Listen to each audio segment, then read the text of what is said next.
O espetáculo Hamlet Soul, dirigido por Thiago Arraes, foi encenado no dia 25 de maio de 2010, como parte da programação do centenário do Teatro José de Alencar. Durante a primeira parte da peça, encenada do lado de fora do teatro, o elenco foi surpreendido com repressão policial e também por parte dos transeuntes. Os atores, com figurinos de michês, vestidos apenas com uma toalha, relataram ter sofrido violência física e verbal. Depois do episódio, Thiago Arraes escreveu uma nota dizendo que o espetáculo Hamlet Soul jamais teve problemas similares nas apresentações em outros festivais e teatros de Fortaleza. Estamos de volta com Conversa de Jornalista e eu estou aqui com o Thiago Arraes, que é ator, diretor teatral e professor do curso de teatro do IFCE e também membro do movimento Todo Teatro é Político. Thiago, eu repeti a palavra teatro acho que umas 5 vezes, mas se todo teatro é político, afinal a gente vai falar ou está falando de teatro ou de política? Dos dois, sempre. Porque a gente no primeiro bloco falou do CID, da Luiziane, dos problemas envolvendo a Secult-For. Sim. É indissociável mesmo o assunto? Eu acho que sim, acho que desde os gregos é. A gente fala político no sentido de polis, né?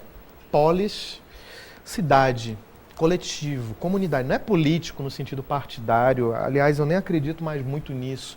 Não só eu, acho que muita gente no mundo não acredita mais muito nessa política partidária. Os políticos, inclusive, estão num descrédito bastante grande, né, junto à sociedade. É político como a arte da polis, quer dizer, a arte da sociedade, o que é que as pessoas juntas são capazes de produzir. Tudo, afeto, sensibilidade, arte, criação, informação, comunicação. Mas, inevitavelmente, ainda perpassa pela esfera partidária. No meu entendimento, não. Assim, claro que se a gente tem que falar de política, a gente tem que falar de tudo, inclusive dos partidos e dos governos, mas quando eu falo de teatro político, eu falo disso, de um teatro que dialogue com a polis, com a sociedade, com o seu meio. O teatro, na Grécia, ele nasce nesse contexto. Não sei se você sabe, mas o surgimento do teatro com a tragédia, né, o tragozoida, o canto do bode, ele vem junto com a democracia. As duas coisas são indissociáveis. A Grécia ela vivia um regime que é o chamado regime homérico, que era uma cultura aristocrática, rígida, onde as pessoas não tinham mobilidade social.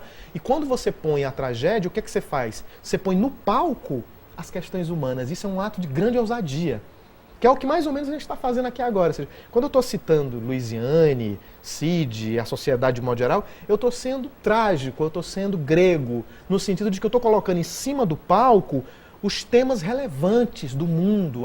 Estou tentando desnudar, porque o teatro serve para isso, né? As pessoas dizem que o teatro é a máscara, mas o teatro é, acima de tudo, a queda da máscara. É a arte de cair a máscara, de tirar a máscara, jogar no chão e te mostrar desnudo, te mostrar nu, vivo.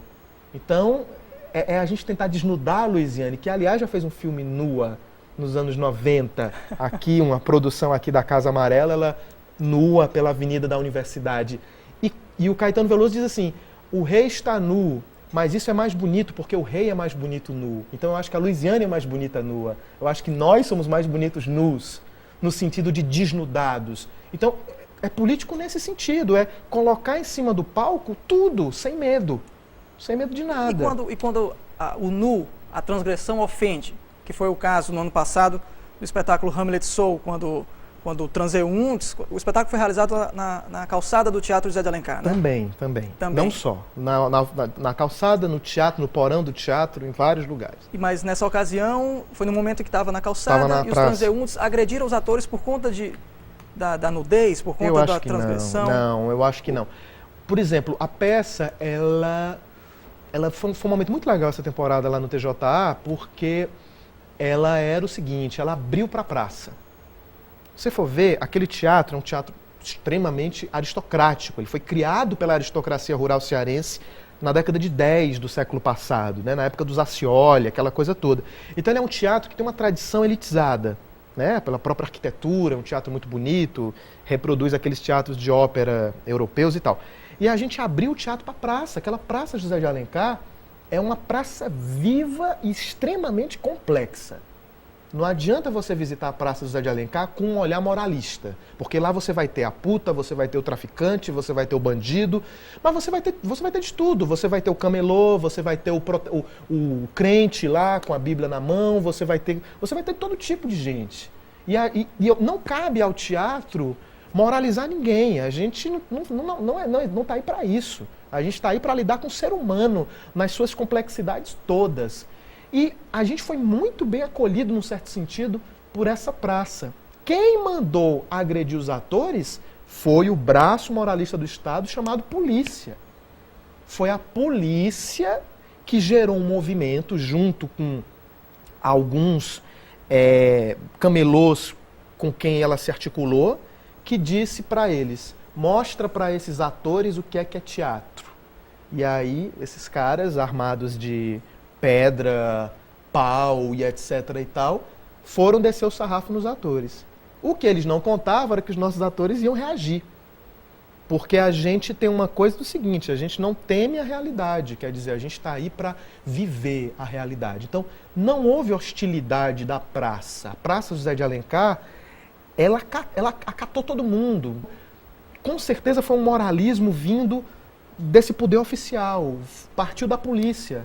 A ordem de... Então, não se deve dizer que foi o público que agrediu os atores? De maneira alguma, de jeito nenhum. A peça ela tinha lotação sempre assim no porão de gente da praça. A gente, quando abria para a praça em peso ia ver aquilo. E se fosse, era uma coisa absurda, quer dizer, o que é que tinha na praça? Uns atores usando umas toalhas, como se fossem assim uns michês saindo dessas termas e saunas gays que existem muito ali pelo centro. A peça era sobre isso, não era do nada, era uma coisa dialogando com a realidade do centro. Então o centro tem tanto termas de prostitutas para os heterossexuais, como as saunas gays. E aí a gente colocou os michês ali de toalha na praça. E não teve grilo nenhum, quer dizer, aquilo não ofendeu, aquilo era acatado inclusive de uma maneira muito, muito jocosa pelas pessoas. Porque seria muito contraditório, porque se você ligar a televisão, na TV Diário, que eu gosto, inclusive, eu gosto dos programas mais cafuçus da TV Diário. Mas se você ligar o Enio Carlos, por exemplo, tá lá a bunda, tá lá a nudez, e não tem problema. Se você vai para um show de forró, tá todo mundo nu praticamente. E não tem problema. Eu também não tenho problema com isso, nenhum. Então por que eu ter problema com os caras ali de toalha? Isso agora me foi uma surpresa. Você gosta da programação local? Eu adoro a TV Diário. Eu acho a TV Diário uma coisa ótima. Assim, principalmente algumas coisas. Assim, o programa do Enio Carlos eu acho muito legal, justamente porque quebra com isso aqui. Quer dizer, ele tem um quadro lá chamado Miss Catiroba. Já ouviu falar no Miss Catiroba? Sim. Miss Catiroba é genial. Aquele cara é muito talentoso. Aquele que faz a Aurineide com Murupim, talentosíssimo. Ele chega numa brenha, num lugar distante, e ele mobiliza um cara sozinho. Aquele cara é um ator fantástico. Sozinho ele pega aquela comunidade inteira, mobiliza, faz sair daquela comunidade uma energia social. Não é mentiroso, não é plastificado. Aquilo que surge é real, aqueles gritos, aquela farra, aquela esculhambação, aquilo tudo é extremamente real. Então isso eu gosto. Tiago, como é que se deu a tua aproximação com o teatro? Quando que se deu? Quando que aconteceu isso? Eu fui criança. Eu tive a sorte de estudar num colégio que tinha teatro. O que eu acho que todos os colégios deviam ter. E aí, criança, eu fazia teatro, porque teatro é uma coisa muito divertida. E aí eu fazia teatro no colégio, de brincadeira, pecinha de turma, via sacra. Aí, depois, na fase do vestibular, você tinha que ler 10 livros. E a gente encenava os livros, era super legal. Lotava de gente para ver a encenação dos livros. A tua formação acadêmica de teatro se deu fora, no eixo Rio-São Paulo. Foi. Ainda é importante hoje que se saia do estado para... Não. Quando eu saí, sim. Porque eu saí 9 anos atrás. Então, não tinha absolutamente nada aqui nesse sentido. Tinha teatro, mas não tinha nada para formação. Então eu saí também por isso, também porque eu queria viver outra experiência, queria tal. E aí eu saí. Mas hoje, só em Fortaleza, você tem 3 cursos superiores de teatro. Da Unifor, da UFC e do IFCE. E agora a gente tem a Escola Pública de Teatro.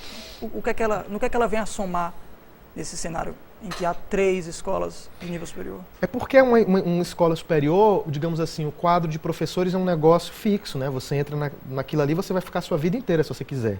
Então não tem muita dinâmica, não tem muita... Você vai ter que ter aqueles professores e pronto.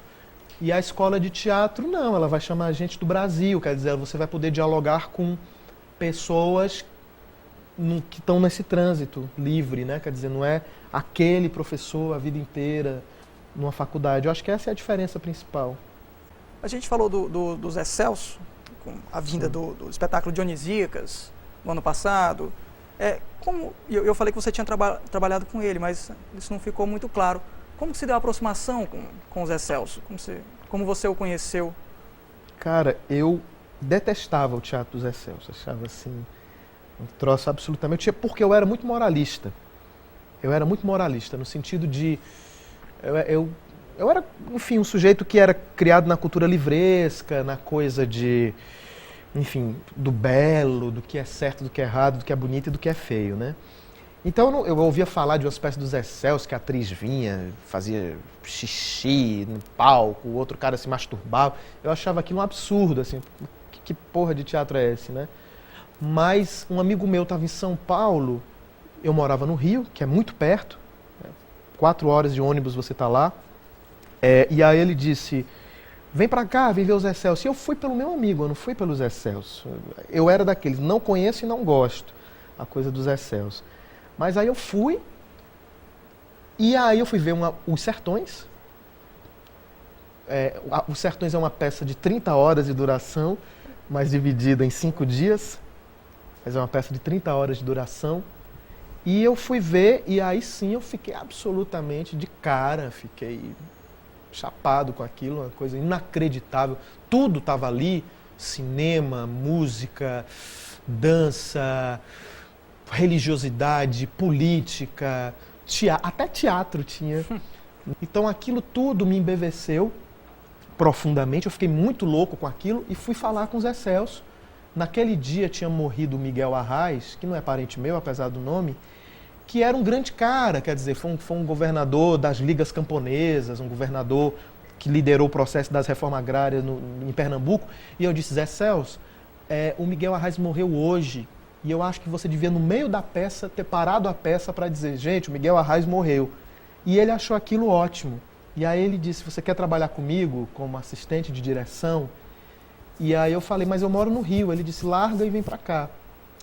E aí eu larguei tudo no Rio, sem conhecer absolutamente ninguém em São Paulo, e fui morar lá com o Zé Celso, não tinha onde morar. Então eles vêm morar no meu apartamento, então eu fiquei muito tempo com essa convivência, que para mim foi uma coisa lindíssima, por conviver com ele diariamente, de manhã até de noite. Foi 10 faculdades, foram 10 universidades, assim. Isso eu não tenho dúvida. A gente encerra mais um bloco. No próximo a gente vai falar sobre a Ópera do Malandro, o mais recente espetáculo dirigido por Tiago Arraes.